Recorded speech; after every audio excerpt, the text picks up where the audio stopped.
अल्लाह लब्बैक लब्बैक लब्बैक या रसूल अल्लाह लब्बैक लब्बैक लब्बैक या रसूल अल्लाह लब्बैक लब्बैक लब्बैक या रसूल अल्लाह लब्बैक लब्बैक लब्बैक या रसूल अल्लाह लब्बैक लब्बैक लब्बैक या रसूल अल्लाह लब्बैक लब्बैक लब्बैक या रसूल अल्लाह लब्बैक लब्बैक लब्बैक या रसूल अल्लाह लब्बैक लब्बैक लब्बैक या रसूल अल्लाह लब्बैक लब्बैक लब्बैक या रसूल अल्लाह लब्बैक लब्बैक।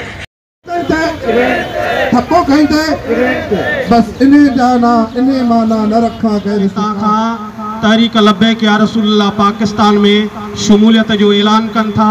असां साईं जन के भलीकार चऊं था।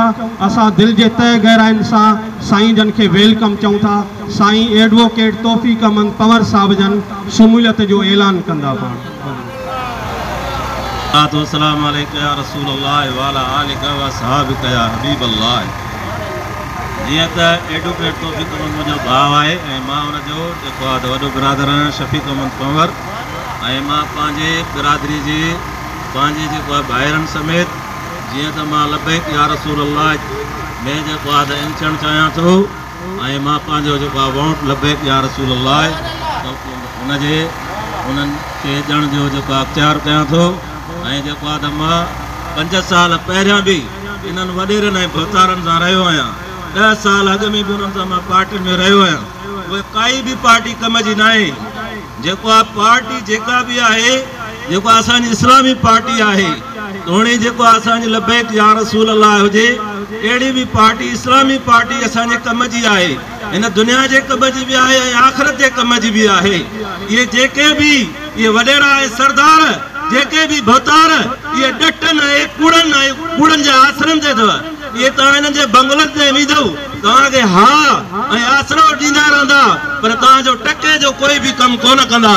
उनखां बहितर आहे त सलात व सलाम अलैका या रसूल अल्लाह सल्लल्लाहु अलैहि वसल्लम जो तव्हां साथ ॾियो। आख़िरत में भी तव्हांजो साथ हूंदो। हिन दुनिया में भी तव्हां उन्हनि खे साथ ॾेई करे कामयाब कयो ऐं पंहिंजी आख़िरत संवारियो। लब्बैक या रसूल अल्लाह लब्बैक या रसूल अल्लाह। इन कूड़न पार्टियुनि का पासो कयो। कॾहिं भी तव्हांखे इहा पार्टी कम न ईंदी। इहा ई पार्टी आहे जेका तव्हांखे कम ईंदी। जेको आहे खत्म नबूवत जिंदाबाद जिंदाबाद। तमाम दोस्तन जी वॾी मेहरबानी जिन ते शिरकत कई।